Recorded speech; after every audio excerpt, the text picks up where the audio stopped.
I got 2 wings to go. Ah!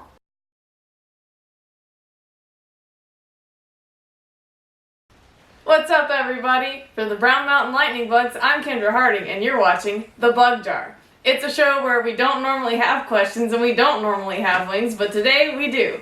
So we are paying tribute to one of our favorite YouTube web series, Hot Ones, hosted by Sean Evans. We have become somewhat addicted to that show over the last little bit, and thought it would be funny to take the wing challenge ourselves. So in front of us we have 5 hot sauces from various places. So all the way over here we have Crystal, which has actually been on Hot Ones. I don't know if you can see it. There it is. Crystal. Louisiana Crystal. Louisiana. It's pretty good. As you can see, we've used quite a bit of it. I love it. I put it in when I make chili. It's great. It's apparently really popular in Louisiana. Like, it's like one of those things, like, you don't get something else, you get this one when you go into a restaurant. Next up, because we are a Winston-Salem based band, we decided to get Winston-Salem's own Texas Pete, but we went with the hotter hot sauce rather than the regular Texas Pete, just because the regular Texas Pete is pretty comparable to the Crystal, and we didn't want something that was too similar. Third in line, we have El Yucateco's extra hot sauce. It's XXX. We have also had this one before, and it's quite good. So hopefully that one doesn't kill us. Then from Wayne and Amanda Redden of Log Noggins fame, we have Professor Fart Pounder's colon cleaner. It's an old apothecary type bottle. It's pretty cool. So thank you, Wayne and Amanda, for gifting us this hot sauce. And also from Wayne and Amanda, the founders of this feast, we have Mr. Payne. So as you can see, this bottle is a little intense. And then it has this executioner guy, and it says execute your taste buds. So yeah, that's what we're in for. And Wayne and Amanda gave us that one. That was actually their bottle of hot sauce, but they gave it to us because they couldn't handle it. So you guys have sent us some questions, and we're going to go through and answer as many of them as we can in the next few minutes while we eat spicy wings. So wing number 1 is Crystal. So from Elizabeth Bragg, we have, do you force yourself to write when you don't feel particularly inspired? So I think we each probably have different answers for that. To an extent, I do. Like, I almost always have sort of some reticence and like hesitation when I first start doing something creative. And so like in the very beginning, I'm like, oh, I don't really know if I want to do this. So I almost always have to push myself past that lack of inspiration initially. Every now and then, like, something just really hits me and I'm like, okay, I'm going to write this song right now.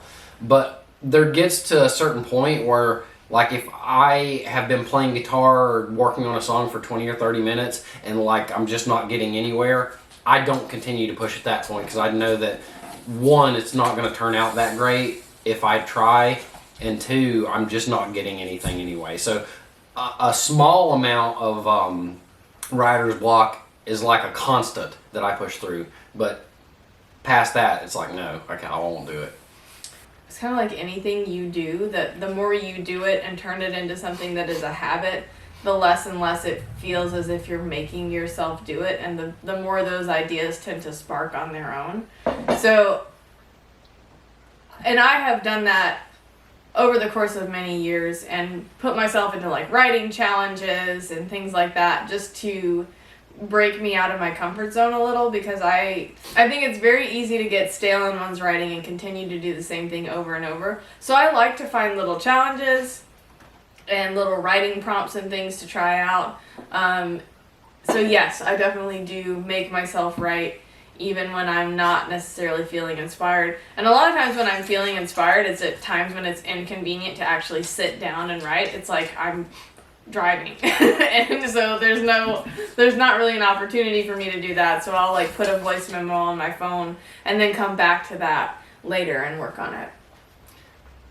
So our second question is, would you or have you done jingles for commercials? I don't really think anything I've ever used has been, or ever written has been any sort of commercial use, but I don't really have a problem with that. There's this whole thing of, oh, a musician sold out or whatever if they do something that's more commercial like that. That's just not reality. musicians have to make a living like everybody else, and there's times when you're doing something is more clearly artistic and not necessarily commercial, and then some things that you're doing, somebody in the audience requests a certain song that you happen to know or something, yeah, play it, sure. So I don't have any problem with doing something that's more commercially oriented, but I've not really done anything that was necessarily a commercial jingle or anything like that. I haven't either. I've never written a jingle.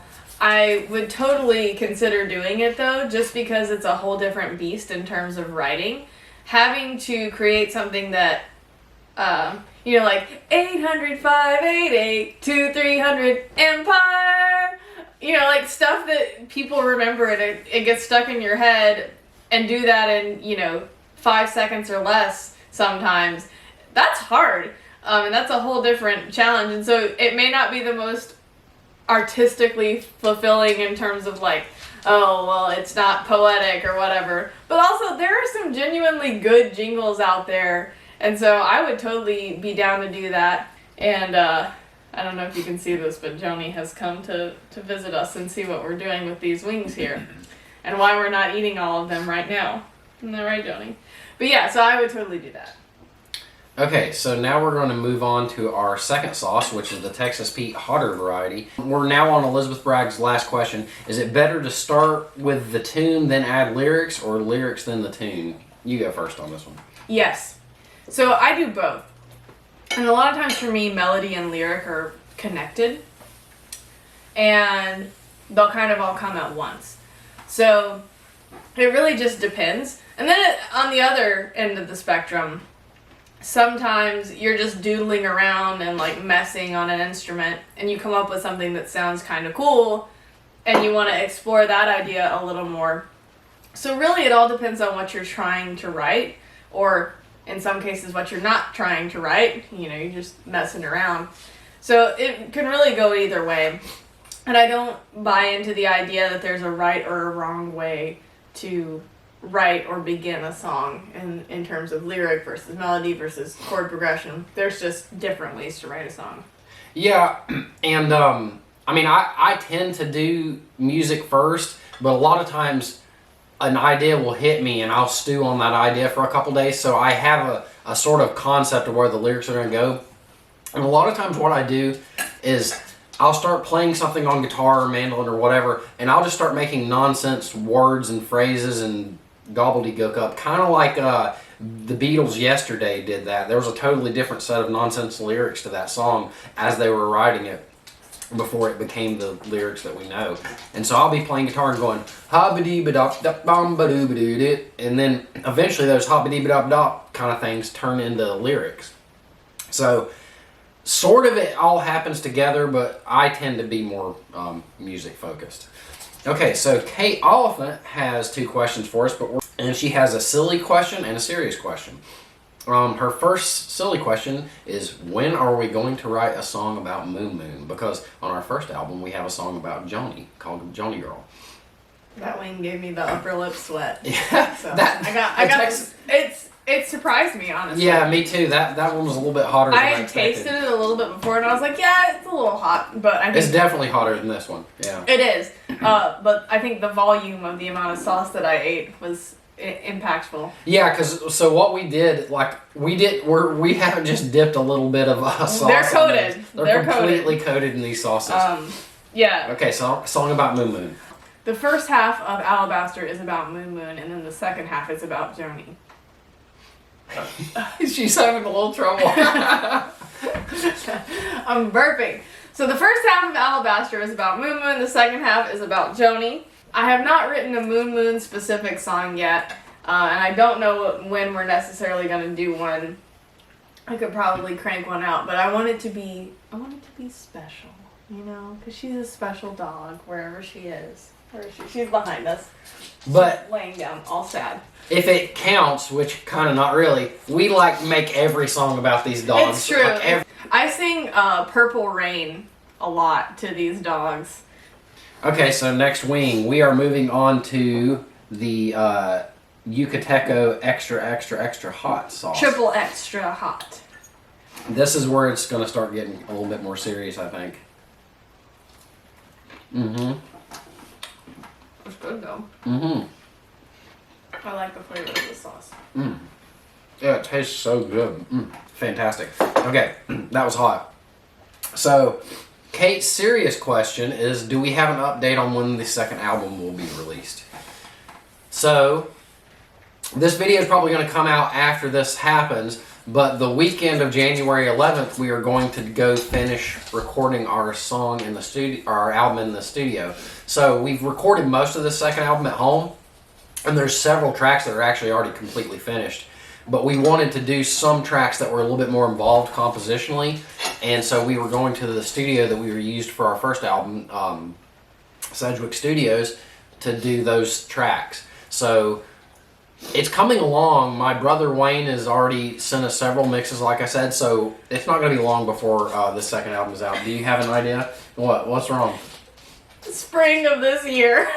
Oh, that one got me. So. Well, and we have a really cool concept for it that we came up with a while back that's kind of been clued into what we've been talking about here.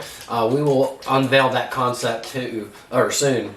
But look on Instagram, Facebook, because we will definitely be posting updates on our website and all the socials. So please do that. We're also on Twitter recently, and hopefully on TikTok soon. I don't really know what TikTok is, but the youngins are going to teach me. She's crying. I'm crying. I wasn't until I looked at her eyes and started laughing, and now I'm crying.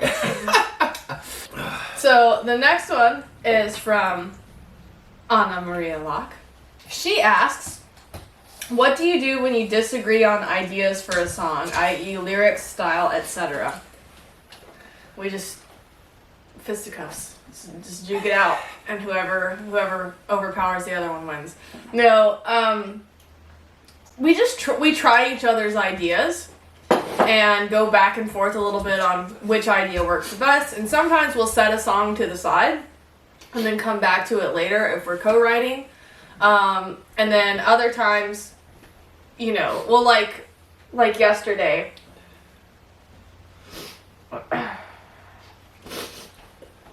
I'm sorry, y'all. I'm dying. I got 2 wings to go. Oh! Okay. And really, we don't disagree all that much. It does happen, but most of the time we're pretty cohesive in our writing. When we're writing a song together or filling in on something the other one has written. There's little moments in a lot of them, but usually there's very few times that it's ever like, okay, she thinks this way about a thing and I think this way about a thing. On this second album, there's a vocal part that we disagreed on initially, and she ended up getting her way on it, and now I just totally am happy with it. My way, he says. Now I'm totally happy with it. So a lot of times, one of us just has to say, yep, okay, we'll just do it this way, and then it ends up usually the person who is really headstrong about whatever the decision was ends up being right. All right, here we go, fart pounders. Our next question also comes from Anna. Thank you to everybody who submitted questions, and thank you. Thank you. So Anna also asks, do you have a preferred method of writing songs? My favorite thing to do, I almost never write without an instrument. Almost never.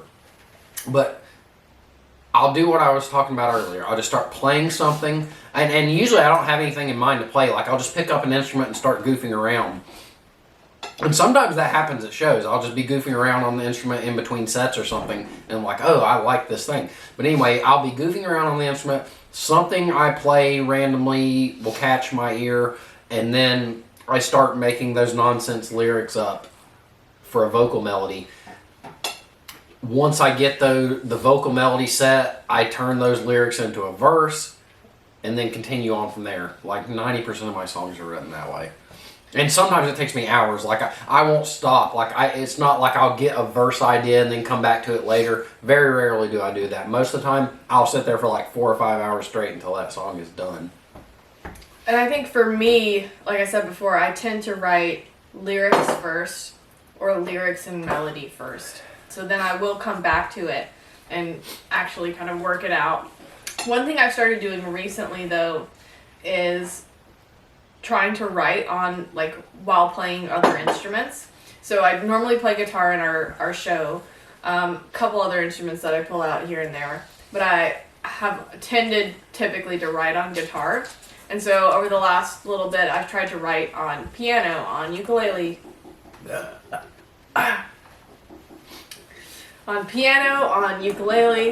on mandolin. And what I find with that is that it helps me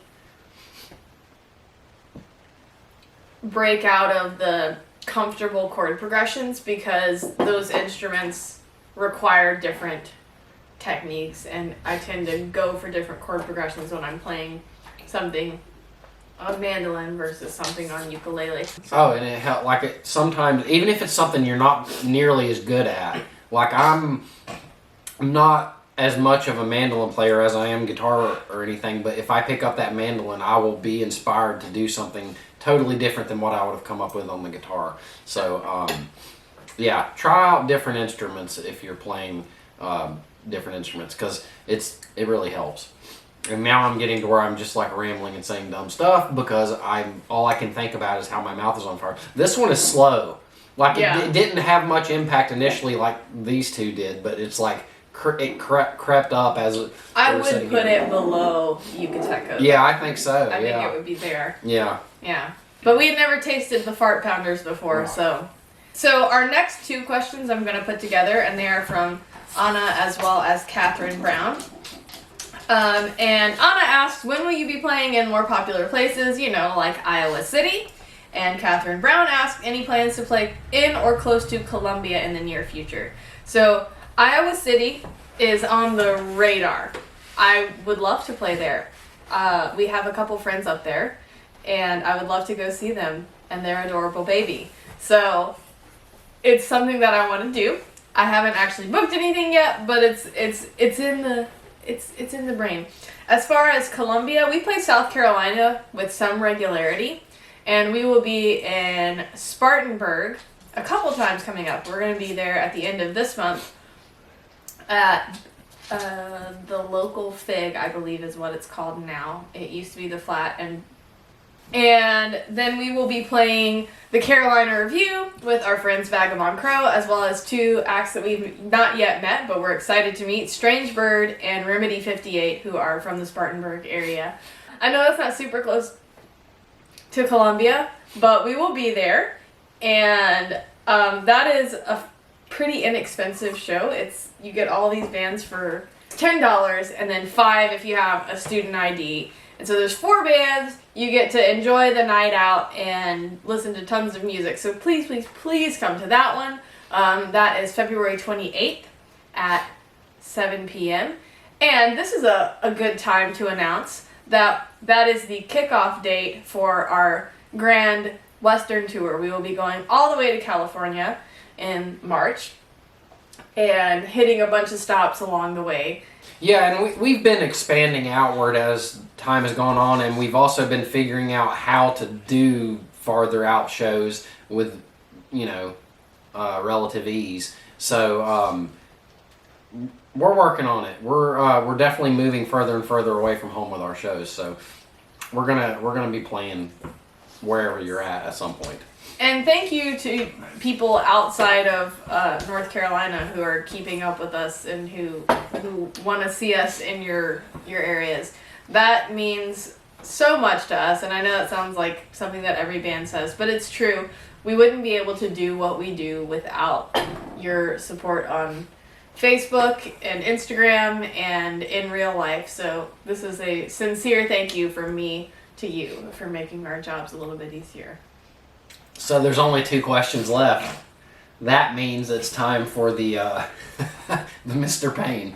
Okay. I am not going to eat this whole wing. If you want to cut off, yours is a lot bigger than mine, so if you want to cut off some of that. Yeah, I'm gonna half this one, but it is tradition to put a little extra on the last wing. You don't have to if you don't want to. You don't have to I'm if going you to. don't want to. I don't want to eat it right now because that's a huge wing. Whoa! Oh my god. It comes out quick! Okay, so Zach's dabbing his wing. Yeah, Kendra just poured a lot of Mr. Payne on her last wing. This is going to be really bad. Okay, I'm not ready. I'm not gonna make that. I'm not ready. I'm putting a fair amount on though because I don't want to like leave Kendra out to dry here. Okay, here we go.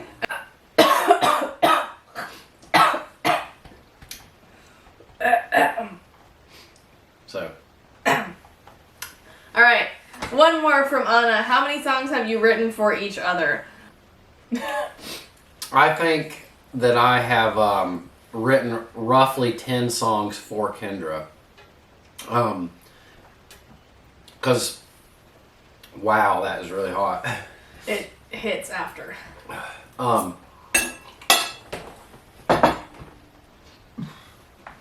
Woo, I can't think. Oh, holy crap. Whoa. Okay. Oh, goodness. That is on a whole different level than all the rest of them. Oh. Whew. Ooh, that is uncomfortable. It is named properly. Woo. Oh, man. No wonder they got rid of that hot sauce. Oh, I can't think.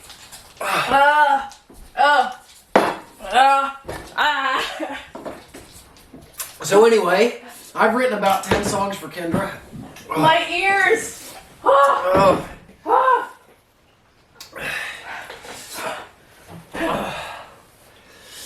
Whew. Oh, my ears. Now the crying is full on. Whoa. Oh.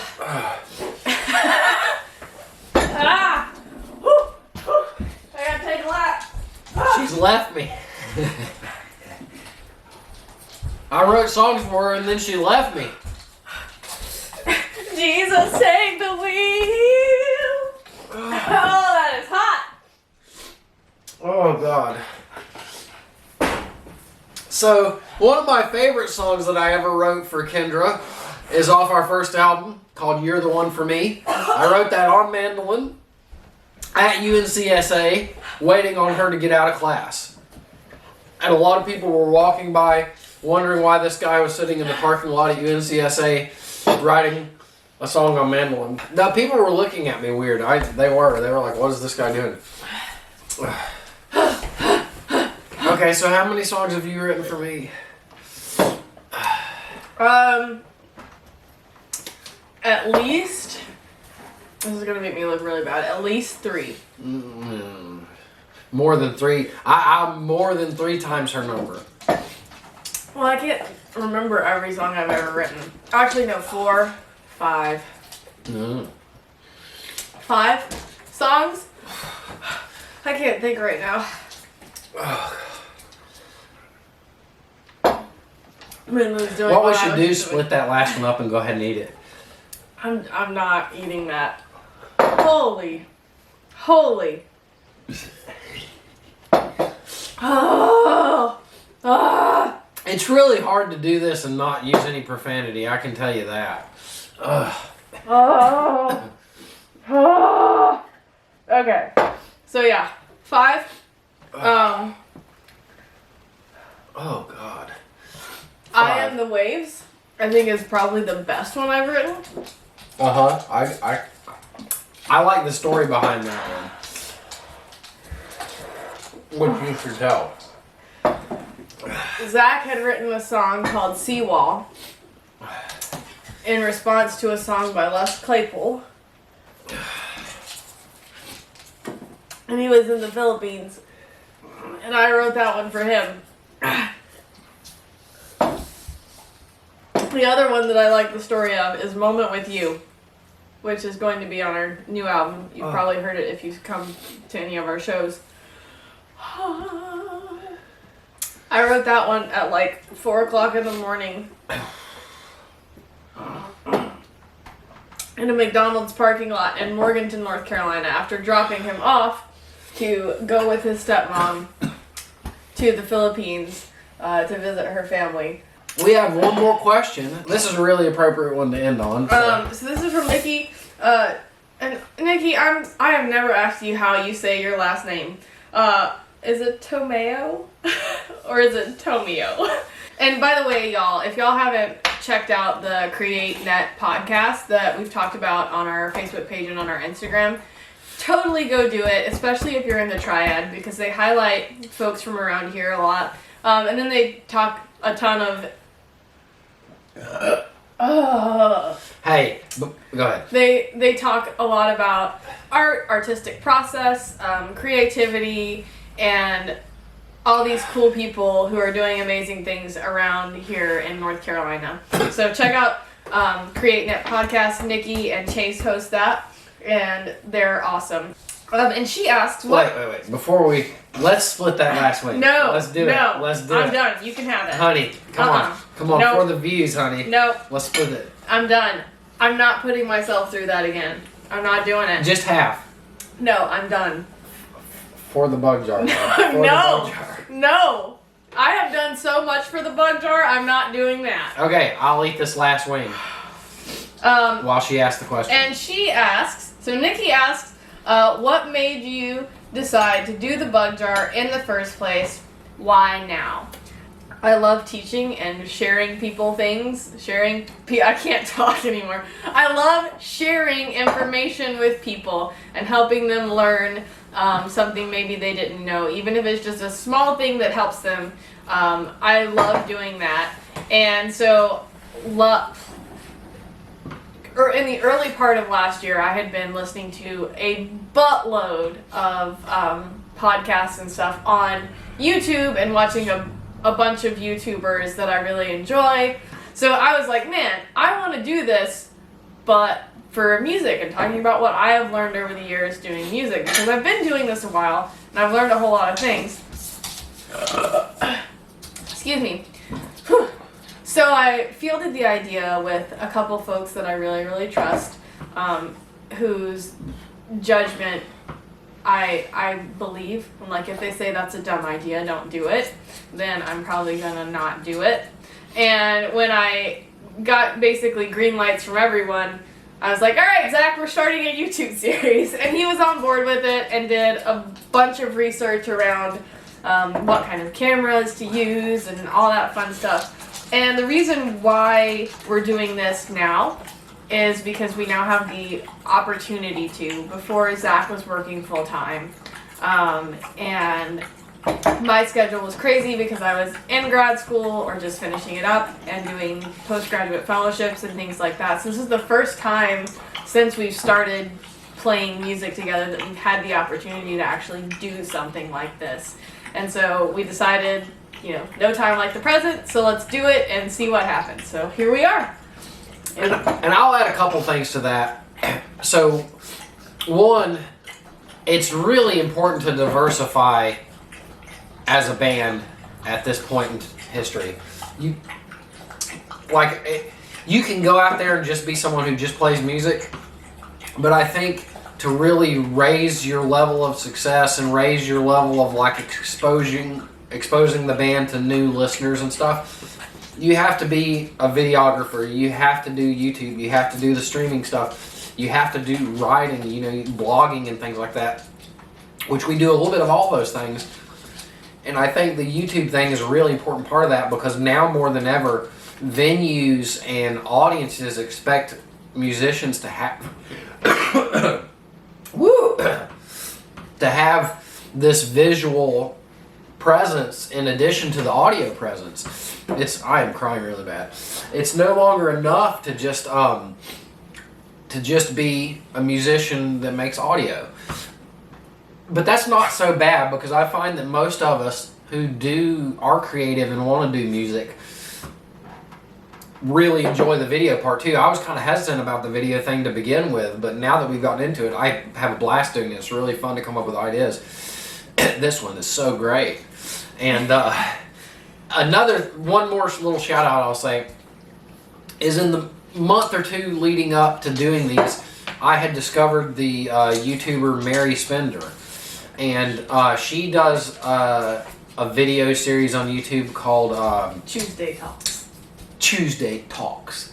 And I have really enjoyed those because they're kind of like ours in that some of them are more structured and serious talks about parts of the music industry, and some of them are more just like her just putting her feelings about something out there. And I was really inspired by that because we didn't have to do this really big elaborate production thing. We could just do something that was interesting, engaging with music in a video format, and not necessarily have it be a certain specific thing each week. So thank you, Mary Spender, for making those videos that and partially at least inspired me to want to do this. All right, so 5 wings up, 5 wings down. We didn't back out on any of them, except I didn't eat that last part of that last wing because that was too much. That was just not gonna happen. Sorry, y'all. My ears were burning. I couldn't handle it. All right. So thank you for going on this spicy journey with us, and for sending in your questions, and for following along. And I just remembered, we're actually going to be on the CreateNet podcast. Sorry, I'm salivating. We're going to be on the CreateNet podcast coming up soon. We're going to be recording that with them in a little over a week, which is super exciting. So be on the lookout for that too. We've got lots of fun stuff coming up. Plenty of shows all over the place. So be sure to follow us on Facebook and Instagram and Twitter, and go to our website if you need updates on shows. I keep burping. And yeah, if you haven't already, subscribe and hit like if you like this video, and share below what the spiciest food you've ever eaten was and how you did with it. We will see you all later. Thanks for watching. I'm gonna go die now. I think I already did and reincarnated.